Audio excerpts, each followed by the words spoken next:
दोस्तों, मैं हिमांशु शेखर आप सबों को फिर से एक बार मैं आपको जो है स्वागत करता हूँ। शाम को नमस्कार। आज जो है मैं नए वीडियो लेकर आ रहा हूँ आप सबों के समक्ष, जो कि आप सबों के समक्ष जो आज होगा मेरा यहाँ पे झारखंड से जेएसएससी एग्जाम, एसएससी कांस्टेबल और जो है एनटीपीसी ग्रुप डी और बहुत सारे ऐसे एग्जाम है जो कि उसको लेकर जो है मैथ का जो है कि ट्रिकी मैथ, जो कि आज हमारे दोस्त मिस्टर आनंद सर के द्वारा आप जो है देखेंगे और बहुत अच्छी ट्रिक जो है लेकर वह आप सबों के सामने उपलब्ध होंगे। और इस वीडियो को आप जरूर देखिएगा, अंतिम यानी स्टार्टिंग से लेकर इस वीडियो को अंत तक जरूर देखिएगा। तो अब हम जो है आपके समक्ष हमारे हिमांशु एकेडमी में शामिल हुए हैं हमारे नौजवान युवक जो कि मिस्टर आनंद सर हैं। आनंद सर आप सबों के समक्ष आज जो है कि मैथ का बहुत धांसू ट्रिक लेकर आएंगे। तो मैं अभी बुलाना चाहूंगा आनंद सर को। आनंद सर आइए और हमारे दोस्तों को प्यार भरा नमस्कार के साथ इनको स्वागत किया जाए। गुड इवनिंग फ्रेंड, आप लोग के बीच मैं Anand Kumar SSC bank railway और अदर कंपटीशन के लिए मैं आप लोग के बीच मैथ ट्रिक्स लेकर आए हैं, जो इस वीडियो के माध्यम से आप लोग देखिएगा। ठीक है, धन्यवाद आनंद सर। जैसे सबसे पहले हम लोग पहाड़ा से देखते हैं, इसके बाद वर्गमूल, घनमूल, ये सब हम देखेंगे। इस प्रकार देखिए कि हम किसी भी, जैसे मान लेते हैं कि हमको पहाड़ा लिखना है और हमको याद भी करना है, तो किस तरह से हम याद करेंगे। मैं 99 तक भी हम याद कर सकते हैं बहुत ही आसान तरीका से। सबसे पहले हम लोग तो 10 तक 11 तक तो सभी को जानता है, उससे अदर पहाड़ा सीखेंगे कैसे। देखिए जैसे मान लेते हैं हम 13 से चलते हैं। देखिए 13 का हम पहाड़ा लिखते हैं, ध्यान दीजिएगा 13 को दो भाग में तोड़िए। जैसे एक है तो एक को पहले लीजिए, 1 2 3 4 5 6 7 8 9 और 10। ठीक है, इसके बाद 3 के पहाड़ा लिख देंगे। 3 का 3, 3 3 6, 3 3 के 9, 3 4 के 12, 3 5 15, 3 6 18, 3 7 21, 3 8 24, 3 9 27 और 3 9 30। और इसके बाद हम इधर हम साइड में पहाड़ा लिखेंगे। ठीक है, तो यहाँ 2 है तो 2 6 लिख दीजिए, 3 और 9 लिख दिए, 4 और 1 जोड़ दीजिए, 5 हो जाएगा और 2 बच जाएगा तो 2 लिख दीजिए, 5 और 1 6 हो जाएगा, 5 बचेगा तो 5 यहाँ लिख दीजिए। जैसे यहाँ देखिए 6 और 1 7 हो जाएगा और यहाँ तो बच गया तो 8 इधर लिख दीजिए, 7 और 2 9 और 1 यहाँ 1 लिख देंगे, 8 2 10 और 4 है तो 4 लिख देंगे, 9 और 2 11 और 7 है तो 7 लिख देंगे, 10 और 3 13 और 0। इस प्रकार हमको 13 का पहाड़ा पूर्ण हो गया। इसी प्रकार हम और ज्यादा पहाड़ा संख्या करेंगे। जैसे मान के देख चलते हैं हम लोग कि 19 के पहाड़ा हमको लिखना है, तो देखिए 19 के पहाड़ा हम किस तरह लिखेंगे, बहुत ही आसान तरीका से।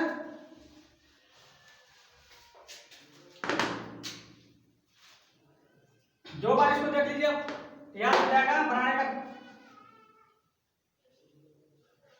देखिए 19 को दो भाग में तोड़िए, पहले वही गिनती हम लिख लेंगे, 1 1 2 2 3 3 4 5 6 7 8 9 और 10।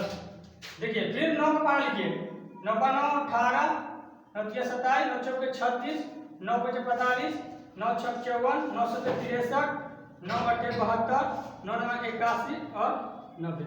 और जैसे बताया थे वैसे करना है। जैसे देखिए यहाँ 19 लिख दीजिए, 2 1 3 लिख दीजिए, अब 8 बच गया तो 8 यहाँ लिख दीजिए।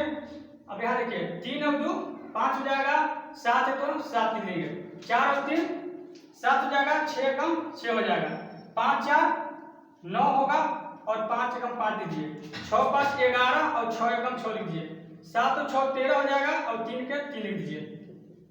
इस प्रकार 8 और 7 15, 2 है तो 2 लिख दीजिए, 9 5 17 लिख दीजिए, 1 कम 1 लीजिए और 10 और 9 19।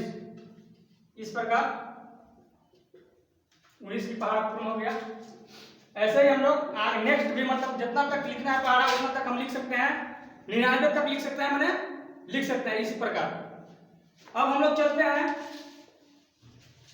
कि हम लोग देखिए अब चलते हैं कि परिपूर्ण संख्या का वर्गमूल हम लोग कैसे निकालेंगे और घनमूल कैसे निकालेंगे, हम आगे चलेंगे। सबसे पहले तो हम लोग को वर्गमूल निकालने के लिए हम लोग को स्क्वायर याद करना पड़ता है। तो 1 से लेकर 10 तक स्क्वायर हम लोग को माइंड में याद रखना पड़ेगा। जैसे हम लोग देखेंगे 1 का स्क्वायर कितना होता है, 1 हो गया, 2 का स्क्वायर हो गया 4, 3 का स्क्वायर हो गया 9, 4 का स्क्वायर हो गया 16 और 5 का स्क्वायर हो गया 25। और देखिए 6 का स्क्वायर हो गया 36, 7 का स्क्वायर हो गया 49 और 8 का स्क्वायर हो गया 64 और 9 का स्क्वायर हो गया 81 और 10 का स्क्वायर हो जाएगा 100। ठीक है, इसके माध्यम से हम लोग वर्गमूल निकालेंगे और घनमूल भी निकालेंगे, वो अलग तरीका है बताएंगे। पहले हम लोग वर्गमूल निकालने के लिए देखते हैं। तो परिपूर्ण संख्या का वर्गमूल निकालना, परिपूर्ण संख्या का हम लोग वर्गमूल कैसे निकालते हैं, देखिए जैसे हम मानते हैं कि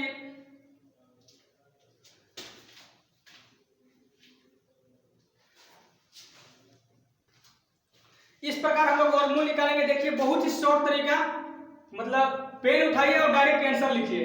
ठीक है, तो सबसे पहले हमको देखना है कि 1 का स्क्वायर 1 होता है, 2 का 4 होता है, 3 का 9 होता है, 4 का 16 होता है, 5 का 25 होता है, 6 का 36, 7 का 49 और 8 के 64। इस प्रकार हम लोग 9 तक याद रखेंगे माइंड में। ठीक है, तो 9 तक याद रखेंगे।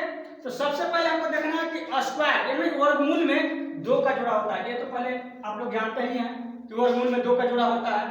तो वर्गमूल में 2 का जुड़ा होता है, तो इसका इकाई अंक को देखिए, इकाई अंक कितना है, इकाई अंक कितना है 5 है, 5 है, तो 5 है इकाई अंक। ठीक है, तो हमको ये देखना है कि किस किस संख्या को वर्गमूल करेंगे कि इकाई अंक 5 आएगा। 1 से 9 तक में आप चुन लीजिए कि किसको किसको वर्गमूल करेंगे इकाई अंक 5 आया है। एक हो गया 5 का स्क्वायर करेंगे तो इकाई अंक 5 आया, और कोई संख्या नहीं है, नहीं है ना, इसलिए हमको ये तो 5 हो गया। ठीक है, अगर एक और में रहता तो एंड करके लिखा जाता। ठीक है, अब नहीं है तो छोड़ दीजिए। इस प्रकार आप देखिए 72 है, तो 72 हमको देखना है कि किस संख्या को स्क्वायर करेंगे कि 72 आएगा। अगर 72 किस संख्या का स्क्वायर करेंगे कि 72 आएगा। हमको 72 से ज्यादा नहीं होना चाहिए, कम चलेगा। जैसे देखिए 72 किस किस संख्या के वर्गमूल के अंदर है। जैसे देखिए 7 7 49, 8 है 64, 8 7 64। देखिए ये दोनों के बीच में है, 8 और 9 के बीच में 72। स्क्वायर करने के बाद 8 करेगा तो 64 आएगा, 9 करेगा तो 81 आएगा।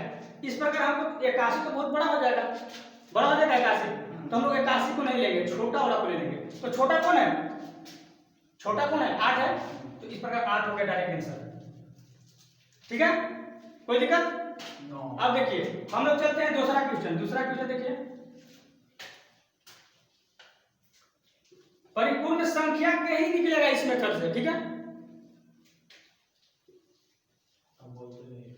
अब देखिए इसमें हम बोले थे कि वर्गमूल में 2 का जोड़ा होता है। ठीक है, 2 का जोड़ा होता है, तो 2 का जोड़ा तो 2 का जोड़ा हो गया। ये दोनों इकाई कितना है 5 है, तो यहाँ 5 हम लिख देंगे। क्या है कि अब देखिए इसमें किसका स्क्वायर करेंगे 5 आएगा, 5 का, और तो कोई है नहीं, तो 5 तो लिख दीजिए। ठीक है, कोई दिक्कत? अब बच गया 56। तो अब देखिए कि किस किस संख्या का वर्गमूल के बीच में 56 है, तो है 56। देखिए 56 7 एवं 8 के बीच में तो 56 होता है, पता है ना।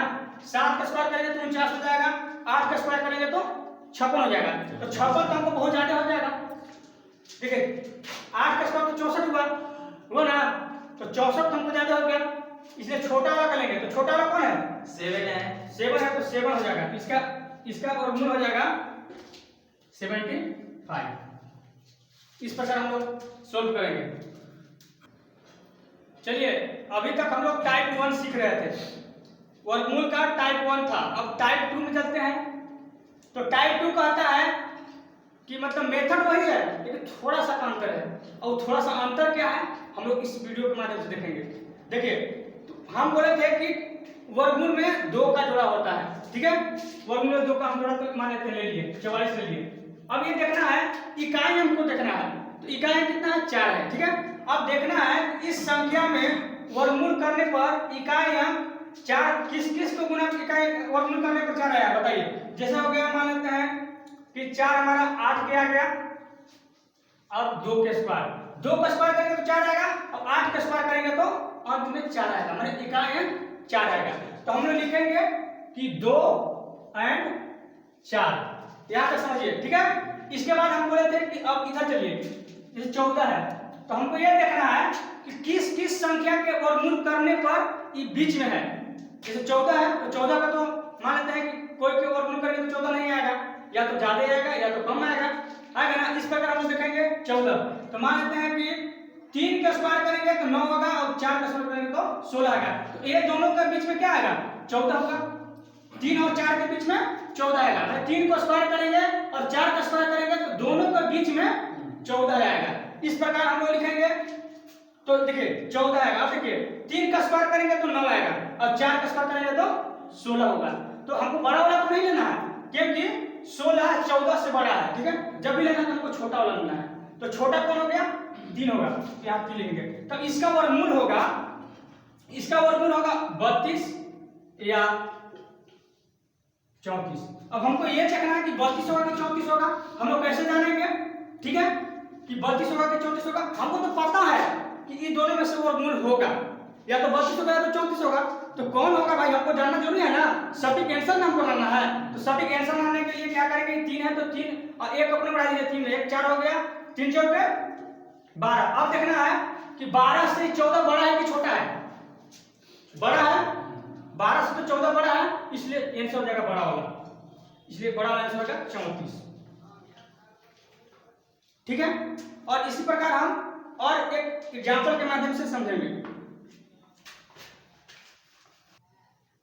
इस प्रकार हम दूसरा क्वेश्चन देखेंगे। तो जिस तरह हम बताए हैं उसी मेथड का हम प्रयोग करेंगे। बोले थे सबसे पहले कि वर्गमूल में 2 का जोड़ा आता है, तो 2 का जोड़ा तो यही हो गया 69। अब 69 हमको देखना है इकाई अंक को, तो इकाई अंक तो मेरा 9 है, और 9 हमको देखना है किस किस संख्या का वर्गमूल करने पर इकाई अंक 9 आता है, ठीक है। तो हम लोग देखेंगे कि 3 के स्क्वायर करने पर इकाई अंक 9 आ रहा है, और 7 के स्क्वायर करने पर इकाई अंक 9 आ रहा है। तो हम यहाँ डायरेक्ट लिख देंगे कि 3 और 7 को जब आप स्क्वायर करेंगे तो यह इकाई अंक 9 आएगा, ठीक है। तो ये हो गया। अब देखिए दहाई अंक तो इसका आएगा, देखिए अब है कि 13 है, तो 13 को हमको देखना है कि किस संख्या के वर्गमूल स्क्वायर करने के बीच में है, ठीक है।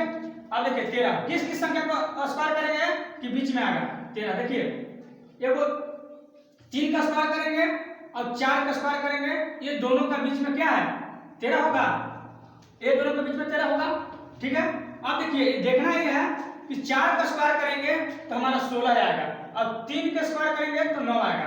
तो देखिए तो 16 तो बड़ा हो जा रहा है 13 से, इसे बड़ा वाला को हमको नहीं लेना है। जब भी लेना है तो क्या लेना है, छोटा वाला लेना है। तो छोटा वाला कितना है 3 है, तो इसका वर्गमूल होगा या तो 33 होगा ना, या तो 33 होगा या फिर 37 होगा। अब इसमें चूज हमको करना है कि 33 होगा कि 37 होगा। हम लोग कैसे जानेंगे, इसको हम लोग समझेंगे इस प्रकार। देखिए 3 है ही, तो इसमें 1 अपने से बढ़ा दीजिए, 3 1 4 हो जाएगा, ठीक है। अब गुना कीजिए, 3 4 12। अब देखिए 12 से 13 बड़ा है कि छोटा है, तो 13 तो 12 से बड़ा है, इस प्रकार हमको बड़ा वाला आंसर हो जाएगा। कितना हो जाएगा आंसर 37 हो जाएगा, 37 आंसर हो जाएगा।